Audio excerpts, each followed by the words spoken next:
आज हम समझेंगे ब्लड क्लॉटिंग के बारे में थोड़ा सा ब्रीफ। तो चलिए शुरू करते हैं। ब्लड क्लॉटिंग क्या होता है? ब्लड क्लॉटिंग जो है आपका, ये एक मैकेनिज्म है हमारी बॉडी का। अब मैकेनिज्म क्या है? ये एक कार्यवाही है। इसकी कार्यवाही आपके सेल्स की कार्यवाही है, ठीक है। कुछ उसके साथ में एसेंशियल चीजें हैं, ठीक है। जैसे हम बोलते हैं ना, factor 1, factor 2, factor 3, factor 4, 13 factors पड़े होंगे, ठीक है। जैसे फिब्रिनोजन बन रहा है, आपका थ्रोम्बोप्लास्टिन बन रहा है, फैक्टर 9 आ रहा है, फैक्टर 8 आ रहा है, एक चार्ट होता है, ठीक है। ये चार्ट कैसे करता है, अभी ओवरव्यू समझा रहा हूँ, वो समझो। भाई मेरा ये हाथ है, यहाँ मान लो कट लग गया, कट लगा तो कट लगते ही मेरे दिमाग में एक इंफॉर्मेशन जाएगी यहाँ के लिए। अगर नहीं जाएगी तो क्या होगा? ब्लड बाहर आता रहेगा, उसका पाथवे चेंज हो गया ना भाई, अंदर घूमना था, बाहर आना शुरू हो गया, ठीक है। तो एक ब्रेन क्या करेगा? ट्रिगर करेगा इंफॉर्मेशन। अच्छा यहाँ कट लगा है, चलो फटाफट सेल पहुंचो यहाँ पे, क्यों जी? बंद करना है इसको। जैसे कहीं लीकेज होती है तो हम करते हैं ना उस पर, भाई पीओपी करते हैं, सीमेंट लगाते हैं, या उसको बिल्कुल फिक्स करते हैं, ठीक। तो क्रैक होता है, क्रैक भरते हैं दीवारों में। तो ऐसे ही हमारी बॉडी में कुछ ऐसे सेल्स हैं जो क्या करते हैं? वो हीलिंग का काम करते हैं। हीलिंग का काम मतलब उसको ठीक करने का काम करते हैं। भाई जब तक आपस में स्किन जुड़ेगी नहीं, उसको कुछ जोड़ने के एडहेसिव चाहिए ना, जैसे फेविकोल है, क्विक फिक्स एडहेसिव है, चिपकाने की चीजें हैं। तो ऐसी हमारी बॉडी में इनबिल्ट नेचुरल एडहेसिव होता है, वो सेल्स होते हैं। वो सेल क्या करेंगे? यहाँ जाएंगे, और हमारे बॉडी के अंदर हिपैरिन होने की वजह से हमारी बॉडी का ब्लड कभी क्लॉट नहीं होगा, इंटरनल अंदर वाला, ठीक है। लेकिन उसमें भी एक चांसेस है, अगर वो अपना स्पेसिफिक पाथवे छोड़ देगा, जैसे बोलते हैं ना कि प्लेटलेट डाउन हो जाए तो इंटरनल ब्लीडिंग होने लगती है। वो इंटरनल ब्लीडिंग क्या है? वो इंटरनल ब्लीडिंग एक कॉन्सेप्ट है। क्या कॉन्सेप्ट है? हमारी बॉडी में ब्लड जो है वो कहाँ कहाँ रहता है? वेन्स में रहता है, आर्टरीज में रहता है, और कैपिलरीज में रहता है। कैपिलरी क्या है? कैपिलरी आपका हेयर लाइक स्ट्रक्चर है जो पूरी बॉडी में फैला हुआ है। आप कहीं पे भी जरा सा भी पिन चुभाओगे, नाखून को छोड़ के, नेल्स को छोड़ के, आप 3 mm डीप कहीं पे भी पिन चुभाओगे, वहां से ब्लड आना शुरू हो जाएगा। कहीं पे भी चुभा लो, आप हाथ में चुभा लो, आप एड़ी तक में चुभा लो, कांटा चुभता है तो ब्लड आता है ना, थोड़ा सा एड़ी में मोटी है, वहां भी चुभता है तो कांटा चुभता है तो आता है। तो वो जो प्रोसेस ईयर लोब पे भी आएगा।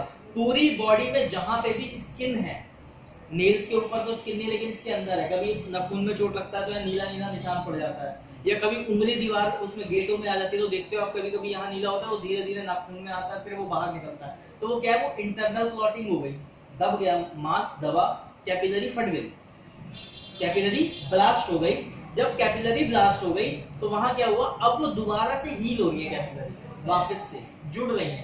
तो जितना सेकंड या जितना मिनट उसको लगा जुड़ने में, मान लो 30 सेकंड लगा या 60 सेकंड लगा उसको जुड़ने में वापस कैपिलरी को, तब तक तो ब्लड अंदर भर गया ना उसकी खाली जगह में, ठीक है। तो वो हो गई इंटरनल क्लॉटिंग वाला मामला, ठीक है। अब एक्सटर्नल क्लॉटिंग का क्या समझा रहा था मैं?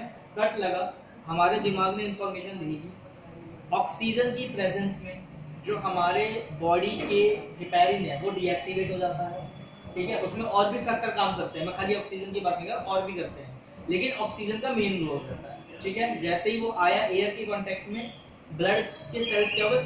क्लॉट हो गए, यानी वो एक हार्ड सरफेस की तरह हो गया, ठीक है। वो आके उस पर चिपक गए अंदर से, जाली की तरह। जैसे ये जाली है आपकी, इस जाली में आके जाली बना दिया और फंस गए इसमें। अब फंस गए तो वो कवर हो गया, कवर हो गया तो वापस से पाथ जो है मूव ऑन पे, सेम पाथ पे चला गया, ठीक है। तो ये तो हो गया क्लॉटिंग का स्किन का प्रोसेस, ठीक है।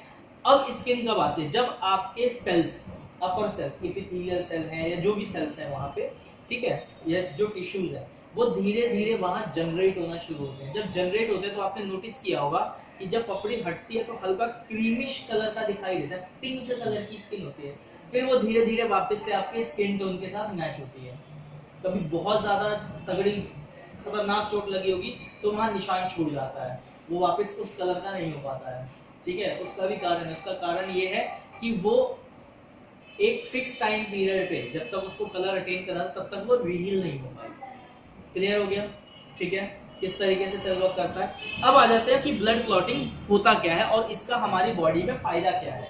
तो अगर ब्लड क्लॉटिंग हमारे शरीर में प्रॉपरली ना हो तो उससे लॉस क्या होगा? उससे सबसे पहला लॉस होगा कि आपकी बॉडी में जो सर्कुलेशन सिस्टम है वो डिसबैलेंस हो जाएगा, कहीं भी कटेगा वापस से उस पाथ में आ नहीं पाएगा, वो पाथ इनएक्टिव हो जाएगा। अब मान लो भाई मेरे यहाँ कट लग जाएगा, ठीक है, यहाँ से ब्लड जाना चाहिए आगे तक, यहाँ से बाहर आ रहा है, तो क्या होगा, ये काम करना बंद कर देगी, मेरी ब्लड में भी लॉस हो जाएगा, बॉडी में ब्लड लॉस होगा, मैं डेथ भी कर सकता हूँ, क्योंकि भाई एक फिक्स अमाउंट है ना, और क्लोज चैम्बर है, ओपन नहीं है, उसमें कोई एक्स्ट्रा नहीं जा रहा अलग से, जो बॉडी बना रही है जितनी बना रही है उतने ही साथ में सेल्स डेड भी हो रहे हैं।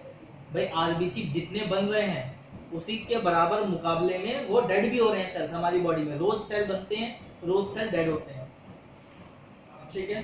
तो ये तो था आपके क्लॉटिंग का एक शॉर्ट प्रोसेस, ठीक है। इसमें आपने क्या समझा, इसमें सबसे पहले ये समझा कि क्लॉटिंग जो है ये एक इंपॉर्टेंट प्रोसेस है हमारी बॉडी में ब्लड लॉस को बचाने के लिए। किस टाइप के ब्लड लॉस को बचाने के लिए, इंटरनल क्लॉटिंग और एक्सटर्नल क्लॉटिंग। क्लॉटिंग फैक्टर के अंदर बहुत सारे फैक्टर आते हैं, 13 फैक्टर होते हैं, जो कि क्या करता है, अलग अलग स्टेज पे अलग अलग चीजों को ट्रिगर करता है, ठीक है। फैक्टर जैसे आप factor 9, factor 10, factor 8, factor 5, factor 6, factor 7, ठीक है, फैक्टर 12, फैक्टर 13, ऐसे अलग अलग स्टेज पे हैं। इनके नाम है, सिर्फ यही नाम है? नहीं, कुछ पे नाम भी है, कुछ फैक्टर के नाम से भी जाने जाते हैं, ठीक है। आप एपीटीटी और पीटी एक बार का टेस्ट बना देता हूँ, प्रोथ्रोम्बिन टाइम और पार्शियल प्रोथ्रोम्बिन टाइम, ठीक है, जिसे पीटीपीसी आईएनआर भी कहा जाता है। क्या कह रहे हैं, ब्लड क्लॉटिंग के 13 फैक्टर होते हैं टोटल, ठीक है। अब ये क्लॉटिंग हमें चेक करने के लिए टेस्ट लगाया जाता है। एक तो होता है हमारा पीटी एपीटीटी, ठीक है, पीटी और एपीटीटी। दूसरा होता है ब्लीडिंग टाइम और क्लॉटिंग टाइम, ठीक है। ये 4 टेस्ट होते हैं जो कोगुलेशन डिसऑर्डर के अंदर में चेक किए जाते हैं। कोगुलेशन डिसऑर्डर का मतलब है ब्लड क्लॉटिंग जो है हमारी प्रॉपर्ली हो रही है या नहीं। उम्मीद करता हूँ आपको भी लेक्चर पसंद आया होगा और आपने चीज़ों को समझा होगा। फिर मिलेंगे, धन्यवाद, पढ़ते रहिए।